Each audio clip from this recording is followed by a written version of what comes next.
নগাঁৱত উপনিৰ্বাচনৰ পূৰ্বে কংগ্ৰেছত মুখ্যম আঘাত জাগিৰোড মৰিগাঁৱত কংগ্ৰেছৰ পদত্যাগৰ জোৱাৰ উঠিছে মৰিগাঁও জিলা কংগ্ৰেছৰ সাধাৰণ সম্পাদকে পদত্যাগ কৰিছে কংগ্ৰেছ দল ত্যাগ কৰিলে শামছুদ্দিন আহমেদে মায়ং ব্লক কংগ্ৰেছৰ সভাপতি আৰু সম্পাদকেও পদত্যাগ কৰিছে দীপক মেধি শাহজাহান আলীও কংগ্ৰেছ ত্যাগ কৰে দল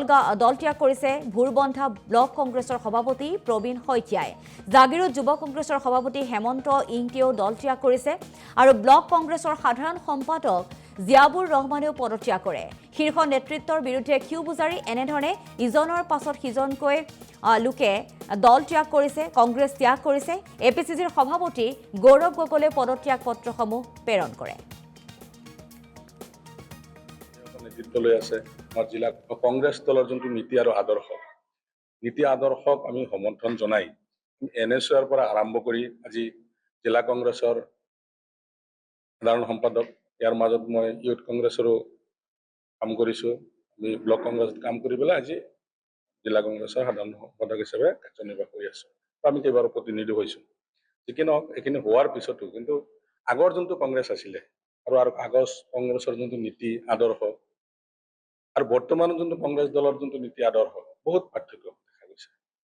যে আপোনালোকে নিশ্চয় জানে যে কংগ্ৰেছ দলৰ যোনটো আমাৰ বৰ্তমানৰ প্ৰদেশ কংগ্ৰেছ কমিটিৰ যিসকল নেতৃত্বলৈ আছে আমাৰ জিলা কংগ্ৰেছৰে হওক আমাৰ AICCৰ হওক তেখেতসকলে কি হৈছে আজি তেওঁলোকে আহিছে আমাৰ যিটো অল ইণ্ডিয়া কংগ্ৰেছ কমিটিৰ যিটো কোনোবা আহিছে আমাৰ APCCক ফোন কৰিছে আহি পেলাই APCCয়ে তেওঁলোকক কোনোবা এটা জিলাত পঠিয়াই দিছে আমি সেই মানুহজনকে খালি আলহী হিচাপে তেওঁ গেষ্ট হিচাপে তেওঁ কৰ্মী নহয় একেবাৰে আমাৰ ডাঙৰ নেতা হিচাপে তেওঁক আমি গামোচাৰে আদৰি সন্মান জনাই আমাৰ কনফাৰেন্স হলৰ পৰা তেওঁলোকক আমি ভাল হোটেলত খোৱাই বোৱাই আমি পঠিয়াই দিছোঁ তৃণমূল পৰ্যায়ত কোনো ধৰণৰ সাংগঠনিকভাৱে যে কিবা আমাৰ লাভৱান হৈছে সেইটো আমাৰ পৰিলক্ষিত হোৱা নাই কিন্তু এই কথাখিনি আমি নেতৃত্বক বাৰে বাৰে অৱগত কৰিছোঁ কিন্তু নেতৃত্বে আমাক কোনো ধৰণৰ গুৰুত্ব দিয়া নাই এই কথা হ'ব আৰু যাৰ কাৰণে কি আজি বৰ্তমান কংগ্ৰেছ দলৰ যোনটো আমাৰ সাংগঠনিক ভেটি পতৌ লগা অৱস্থা আৰু ইয়াৰ পিছতো আমি বাৰম্বাৰ আমি বিভিন্ন হিচাপে আমি তেওঁলোকক আমি এই কথাখিনি অৱগত কৰিব বিচাৰিছোঁ নেতৃত্বক কিন্তু নেতৃত্বই এইখিনি গুৰুত্ব নিদিলে আজি যি কি নহওক আপোনালোকে জানে আমাৰ যোৱা যোনটো বিধানসভা নিৰ্বাচন হৈ গৈছে এই যোৱা বিধানসভা নিৰ্বাচনত আমাৰ জাগিৰোড সমষ্টিৰ আমাৰ যোনজন প্ৰাৰ্থী আছিলে বুবুল দাস ডাঙৰীয়া তেখেতে অশেষ কষ্ট কৰিছে আৰু তেখেতক যোগ দেওয়াৰ কাৰণে আমিও বহুত কষ্ট কৰিছিলোঁ কিন্তু কষ্ট কৰিলে কি আমাৰ মাজতে কিছুমান ব্যক্তি আছিলে তেওঁলোকে চিপৰাং মাৰি পেলাই আমাক দলৰ যে সন্মানীয় যোনজন প্ৰাৰ্থী কেনেকে হৰুৱাব তাৰ কাৰণে কিন্তু সেই কথাখিনি আমি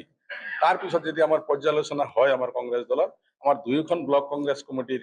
প্ৰস্তাৱ মৰ্মে লগতে আমাৰ যোনজন প্ৰাৰ্থী আছিলে সেই প্ৰাৰ্থীৰ তেওঁৰ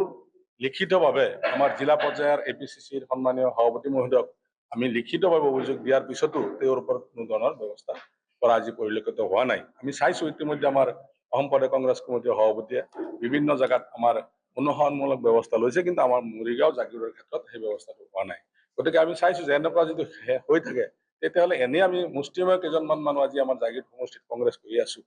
তাৰপিছত আমি ভৱিষ্যত আমি কেনেকে আমি ৰাইজৰ কিবা সেৱা কৰিব পাৰিম আমি যোনটো মনোবৃত্তি লৈ আজি আমি পাৰ্টি কৰি আছোঁ আমাৰ যোনটো উদ্দেশ্য সেই উদ্দেশ্যত আমি কেতিয়াও সফল হ'ব নোৱাৰিম গতিকে যদি আমি ৰাইজকে যদি আমি কোনো ধৰণৰ এটা আমি উপকাৰ কৰিব নোৱাৰোঁ ৰাইজক যদি সমস্যাখিনি আমি সমাধান কৰিব নোৱাৰোঁ তেতিয়াহ'লে আমি এই দল কৰি মানুহখিনিক আবুৱা কৰি আমাৰ